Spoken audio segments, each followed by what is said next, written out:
welcome everyone, and thank you so much for joining online. We'd like to acknowledge the traditional owners of the land I'm hosting from today, the Yagara and the Turrbal people, and pay our respect to elders past, present, emerging, and any First Nations people on the call today. So today we're excited to have Lucio Piccoli, CEO and co-founder of SiteSee. Lucio founded SiteSee in 2016. He is passionate about AI as a mission on critical tech for the next generation, and has built a team of scientists and engineers who share this vision. Lucio has been on the cutting edge of software development and team building for the past 20 years.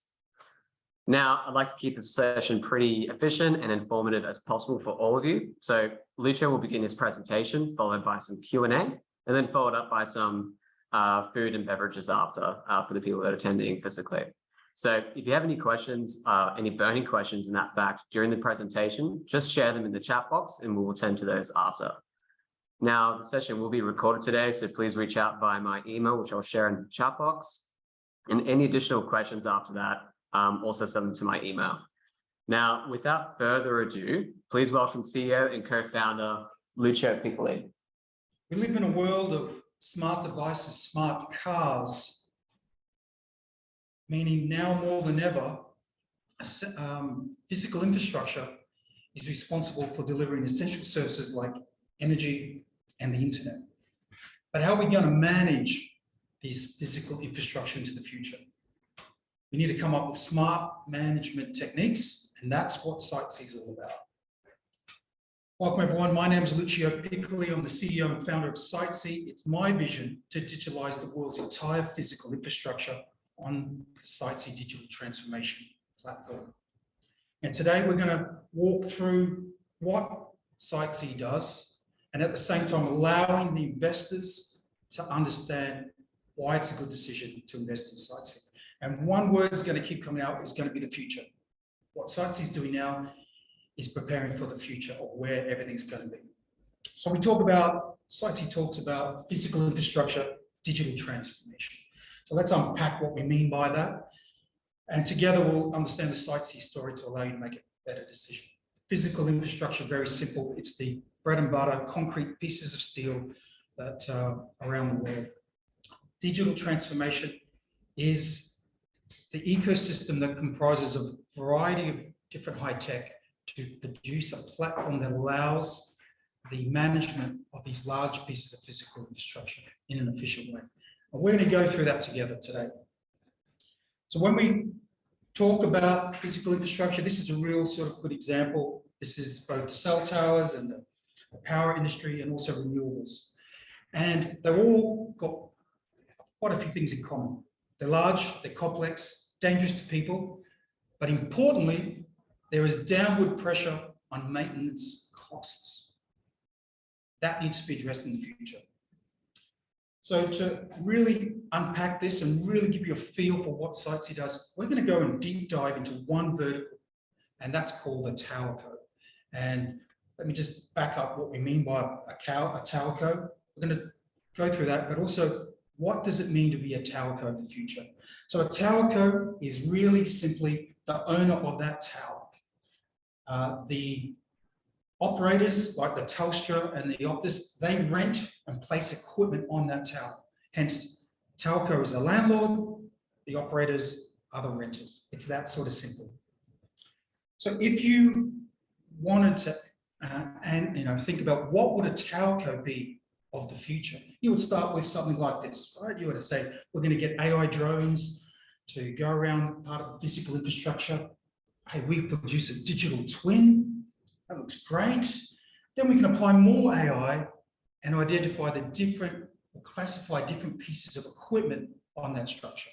Different emitters, the different type of microwave emitters, and even the non-emitters, all on the structure automatically. You say that's pretty good. But now we've got this digital twin model, that's AI powered, we can go even further. Or we can apply, in this industry, EME or RAD has prediction. So this is a legislative requirement for the emission of microwave radiation. And we can plot all that, all in one single platform. So wrapping up, that's sort of, if you've got any of these sort of answers of what is a telco of the future, you're probably right, drones, IoT, AI, digital twins. BIM, well, we'll come to BIM. But the real guts is really coming down to what is the advanced digital twin integration? And why do you want integration?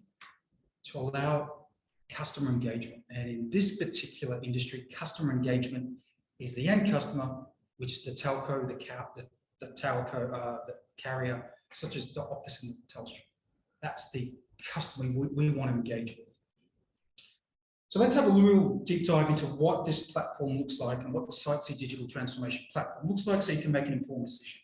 So this is a digital twin of a tower, real tower that we've captured.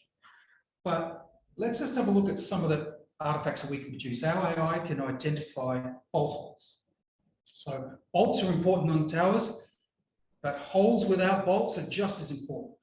Our AI can detect that automatically without having anyone climb the tower.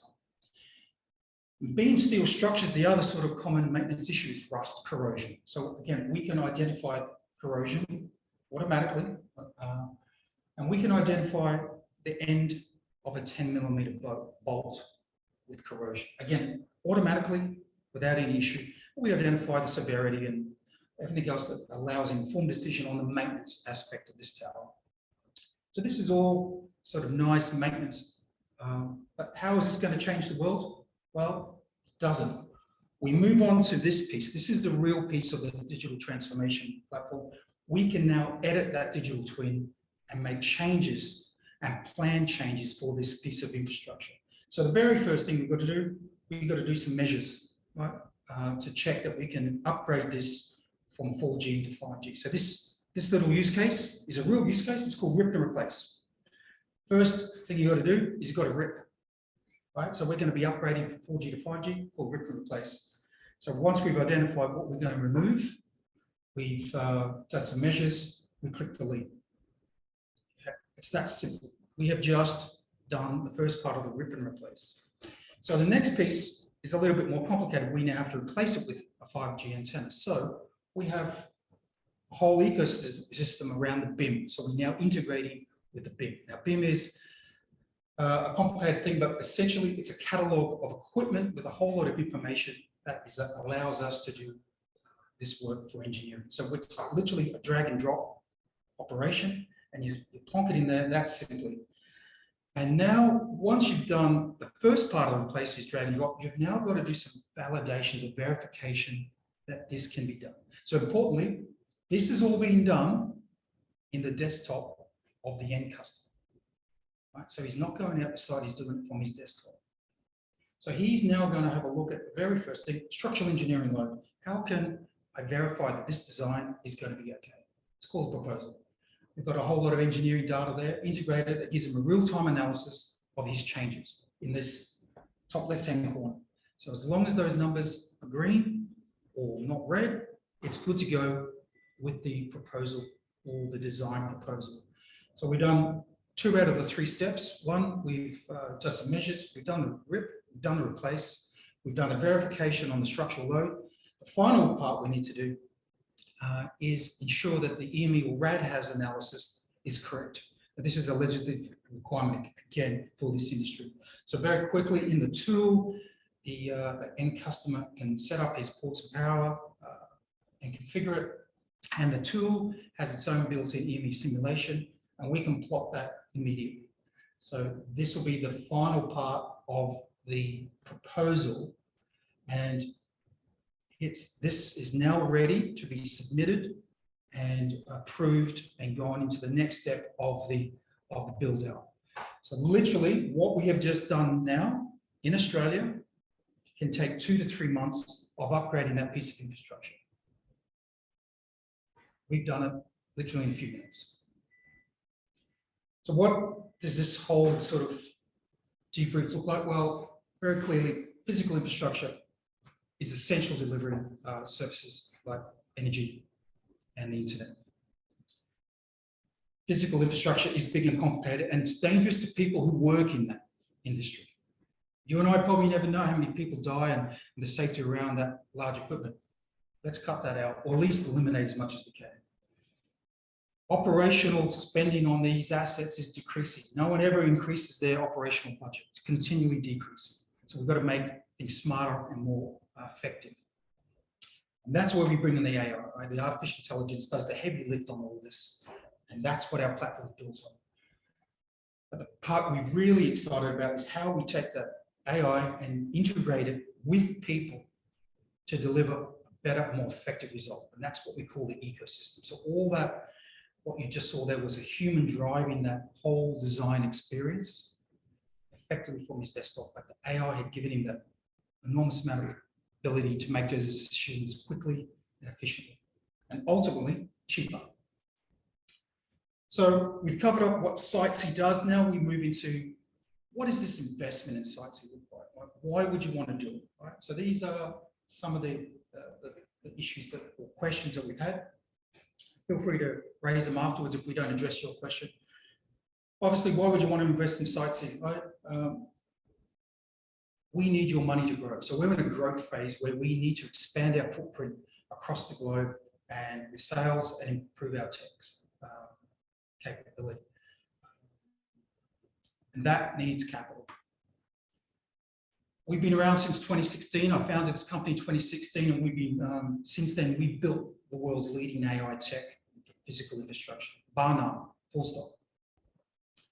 We've got, to demonstrate that, we've got very strong IP around patents and an enormous amount of other work that is now around the world, including the US, the EU, and Australia. That's where our patents are pending. Smart technology is built by smart people, right? So that's what the team of SiteSee is, right? We've got smart people, they're mathematicians, robot engineers, and physicists. That builds the SiteSee team. We've got existing investors include River City Labs Accelerator, Seven West, and Murity, which is part of the Telstra investment vehicle. We also have a Series A term sheet that's been signed by USBC. The value is around 4 million US, which is 5.7 Aussie. It is a SaaS model that we're offering, and to address the physical infrastructure ecosystem, which is around the $6.7 billion globally. Right? We've got to get a piece of that sort of pie. Our existing customer base is global. We already got it. We're revenue positive, and it's happening right now.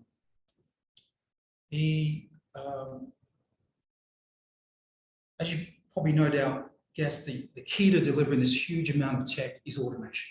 Right? And it's not an easy thing. We have very few operational people. We push that to the cloud and have a large amount of compute that continually runs as 24/7. That's working very well. And this is a really, really important one. If you look at how we compare to our competitors, we've gone head to head with our competitors numerous times around the world, and we've won and been successful every time against them. Right? And that's really important because it's been recognized over and over again that our AI tech is superior, bar none, to every one of our competitors. Now on the exit, this comes up quite a lot. What does the exit look like for you, the investor? Well, at this stage, we're looking at a 3 to 5 year exit trigger, which will allow liquidation of your investment. So just to wrap up, that sort of wraps it all up. Let's just go over a few things. We need your investment to grow. We've got this Series A term sheet that's already sitting there. We've got existing customers globally, and we expect to trigger that 3 to 5 years. So hopefully that gives you some context around making the right decision to invest in SiteSee. And certainly I'd love to have you as SiteSee shareholders. I'll move this over now to Robbie and the team. If there's any questions about SiteSee and the investment, please ask me straight away. Thank you very much. I'm Lucio Pickley. I'm the CEO and founder of SiteSee. All right. Thank you, Lucio. So that was quite awesome. So then, yeah, we definitely have some questions coming through the chat box. One from Ramiz, and the question is, I have invested in IPOs before. This will be my first equity crowdfunding investment. How are early investors going to be compensated? Via profit share or an IPO down the line? Question mark. That's a very good question. David, have I got you on the line? Yes, you do, Luch. Yep. Can you hear me? Okay. All right. I'll take that. I'll take it. Thanks, Rob. Yeah. So certainly there's a variety of exits. One is that we're looking at is potentially an IPO, but more likely it'll be an industry trade sale. So we certainly already have an enormous amount of interest to be acquired. So just call it full acquisition, and your share will be valued at the final price of acquisition. So you would expect to be several multiples greater than what you have invested in. Hopefully that answers your question. No, and certainly if not, we'll take it offline and get as much detail for you. Awesome. One from Jacob says, who is the US lead investor, and will any of SiteSee's existing investors be involved in this follow-on round? I think I'm not sure if we're disclosing who that VC is, but certainly we can. I'll defer that to the rest of my team, but certainly we can take that offline. And are there? And I think the second part of the question was: are any of the existing investors doing a follow-on? Yes. So the answer is no. Yeah. Okay. Now, Yun says, love the SiteSee story. I'm a long-time telco infra investor and have followed along passively since your initial launch into the telco industry, and the benefits in telco are clear. I also understand how it would be useful in power and pretty much infrastructure, really, any infrastructure, really. SiteSee's application overlaps with other Aussie companies such as Pointera and Nira, who are both prominent in the power industry. He's got a few questions. So we'll go to number one. Do we see them as competition to worry about, or do we think the TAM is so large that a rising tide lifts all boats? Very informed question. Thank you for that. That's I'm going to give you hopefully the best answer I can. So ultimately, they are a competitor in some sense. Okay, no doubt about it. Certainly, Pointera and a lot of the Fugro team, they look at power. They look about the power corridor, right? So the entire corridor, and that's been a well-established solution for some time. They fly large fixed-wing aircraft, and they create a map of the really around the conductor. SiteSee's focus is more about the towers. So as you could no doubt see, the power transmission tower looks very similar to a telco tower. And that is one part that Pointera doesn't look at. So we're looking at very much the micro part of the asset, so the nuts and the bolts, whereas the Pointera and the Fugro, they're looking more around kilometers of asset. Is there going to be overlap at some time? Maybe, but we will see about that when it comes. Okay. His second question is, do you find yourself pitching against them? Never. Never. Third is, who does SiteSee see as competitors? So we have the main competitor is a company out of Israel called Beehive, and they're extremely well funded. So if you very quickly, I think their last fund round has got them at 25 million. I think it's in the deck, so you can have a look. They're very, very well funded. So that'll give you an idea of what the upside is for SiteSee. And our next biggest competitor, I guess, would be a company called 5x5 out of the US. Again, large amount of funding, and so you give the idea of the upside. Okay. And final question from Yun is, what do customers see as SiteSee's advantages over competitors? Aha. So it should be really, really clear. That demo that I just gave you of the customer engagement of modifying the digital twin in real time, integrated with all the engineering part of the business to allow that user to make a decision instantly, that is the first that you've ever seen in the world, right? No one else does that. We are years ahead of everyone else. That is business transformation right there. The tech transformation is driving the business transformation. So that is the key part. Okay. Now, we've got a question from Sophia. When was the US VC term sheet negotiated, signed, and has there been any ongoing dialogue as to their continued support through this period of investment slowdown? Now, I can open up the floor to David to answer. Yes, that'd be great, David. Let me just fix that up. Yeah, can you guys hear me? Yes. Yep, we can hear you. Okay, look, that's a great question, Sophia. Thank you. So the term sheet was signed in July. And Since that time, we continue to engage with this VC. Prefer not to mention the name of the VC, but I know that it's contained in some of the details in the on-market portal. So we could probably take that offline, as Lucio said. But we're continuing to engage with them. We had a discussion with them and a further commitment letter from them back in October, committing to settling their $4 million in Q1 2023. So we are full steam ahead for that settlement with that VC. Okay. Thank you, David. So we've got another question here from Jacob. So Jacob Andrews, he asks, has the lead US investor provided any conditions? Example, is the $5.7 million tranched? I think I can take that question, David. Yep, go ahead. Yep, thank you, Jacob. No. Simple answer. I don't believe, other than standard conditions, there's no performance base, there's no sort of ifs up. I believe it's a straightforward condition. David, if you feel that that's not consistent, please jump in and give Jacob a better answer.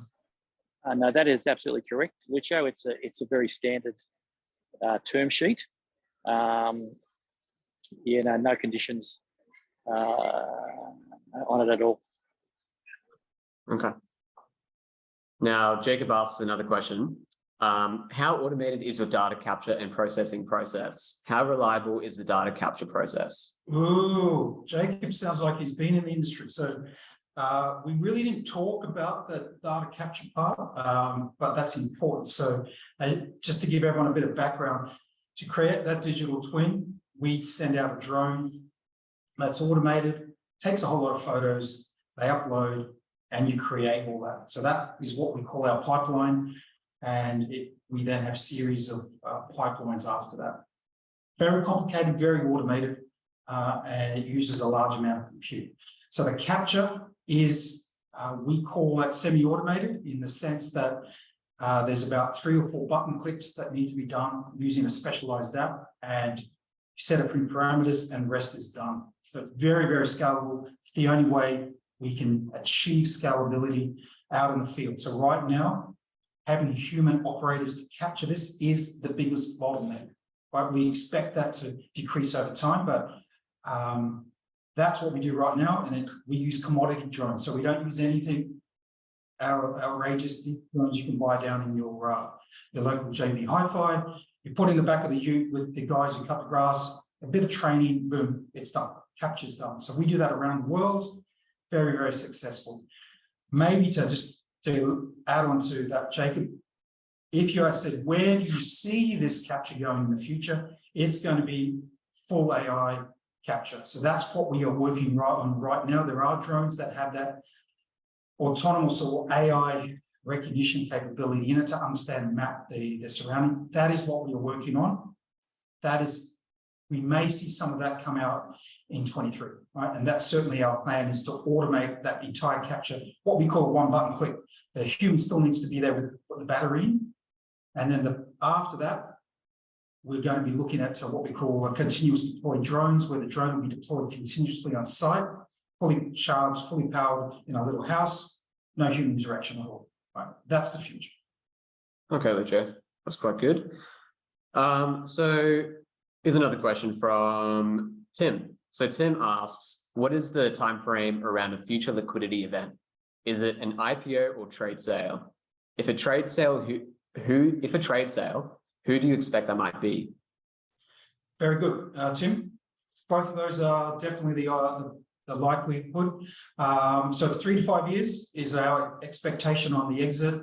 The trigger will likely be the acquisition or trade sale rather than the IPO. The IPO is still possible, but we think there is a convergence of strategies now on a lot of companies, right? So anything from our competitors, even to the large software companies. And most importantly, we now found is companies or organizations that specialize in investment of infrastructure. So it may surprise you, there are companies that are investing billions of dollars just in wind farms, just in telco, billions of dollars. This is a perfect acquisition for them. right? So we are seeing definitely in conversations with 2 or 3 of those, and this is a whole digital aspect to their investment to make it worthwhile, right? So that is more likely, is my feeling right now, is trade sale to that sort of organization. Yeah. All right. Thanks for the question, Tim. Now, Yoon is back again with a meaty question. The question is, why crowdfunding? Is there a benefit to SiteSee in having a broader spread of smaller investors versus a smaller of HNWs bracket as one alternative? That's a great question. I'm going to ask David, have you got a good answer for that one, David? Yes, yeah, I think I might take that one. So we tried to balance out, the investment. So, the VC, who is has a lot of good software investments in their portfolio, we didn't want to give them too much capital in the company. So they're investing $4 million and they will end up with around about 20% of the business. We didn't really want them to have any more than that. We wanted to retain a lot of control of the business between Lucio and myself. So we decided to, give some local investors in Australia the opportunity, family and friends, and the crowd, an opportunity to invest, to top up the investment to the amount that we need for our growth plan. And that's really what it's all about. That's just it's topping up the VC fund. So the VC fund doesn't have too much equity and too much control, because the control remains in the hands of Lucio and myself. And then in 2 years we do a Series B, and then we do a trade sale in 3 to 5. That's the plan. All right. Thanks, David. So a question from Trish. Your share price has risen from $8 to $186. What were the critical milestones that have led to the increase in valuation?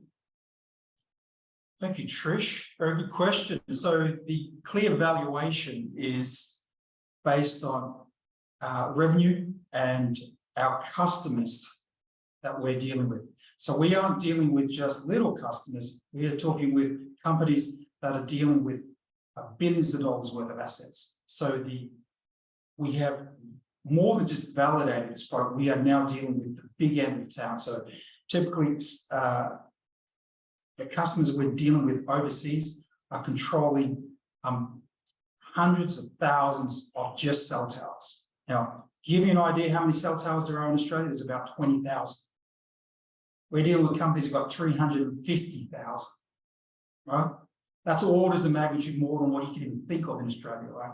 So that is the upside. And that means that we've unlocked that ability to get revenue or get attention of this very, very large players in the market.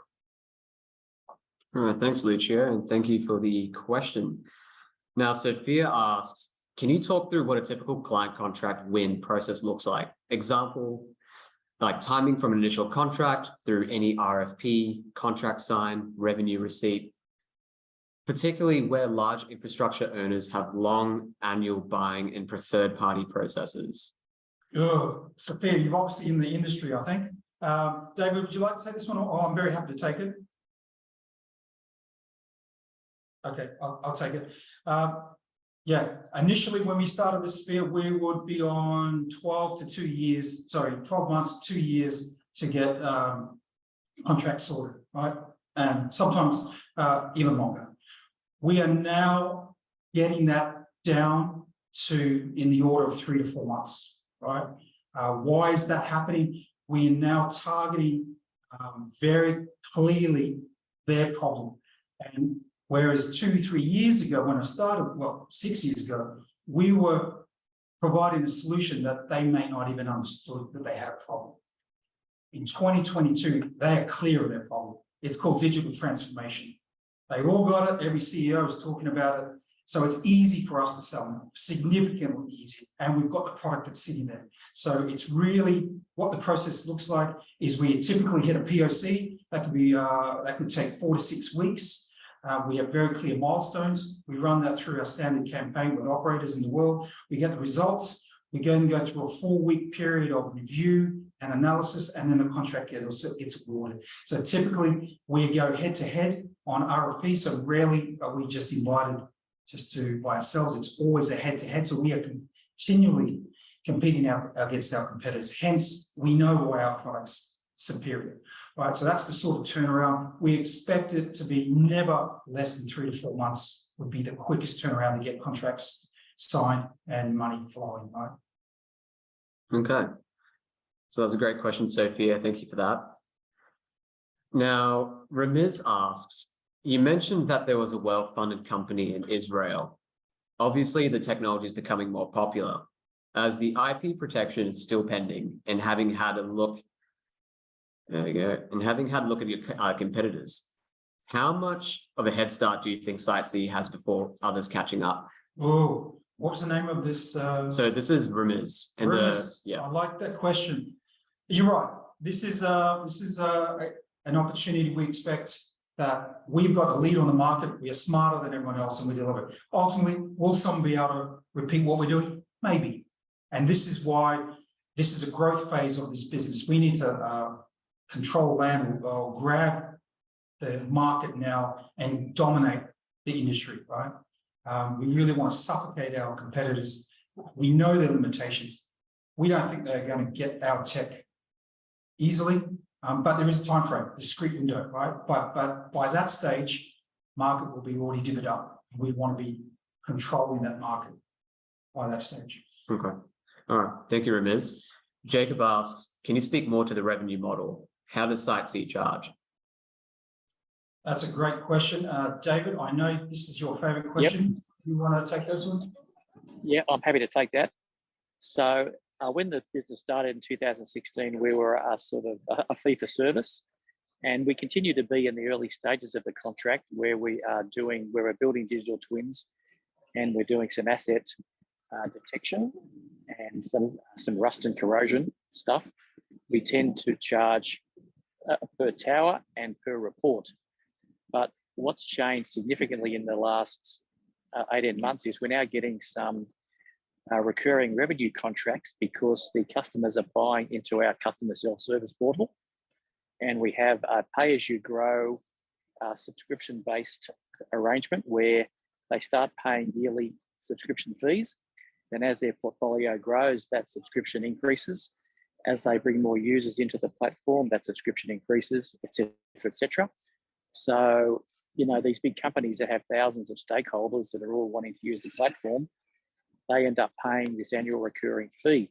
So our forecast is that we are going to be going from a business that probably has 20% recurring revenue to in 5 years having 70% recurring revenue. That's our forecast based on current expectations. Okay. Thanks, David. Now, I believe we've actually burned through all the questions in the chat. Gentlemen in the room, do you have any questions at all for Lucio? They've already been answered. They've already been answered. Yeah. All right. Brilliant. I think that's it, Lucio. Thank you very much. That was really awesome. Thank you, everyone, for the questions. I hope you've had everything answered for yourselves. Like, again, this has been recorded, so do reach out to my email address, which I'm providing in the chat right now. And other than that, have a great day. Thank you, everyone. Thank you. Bye.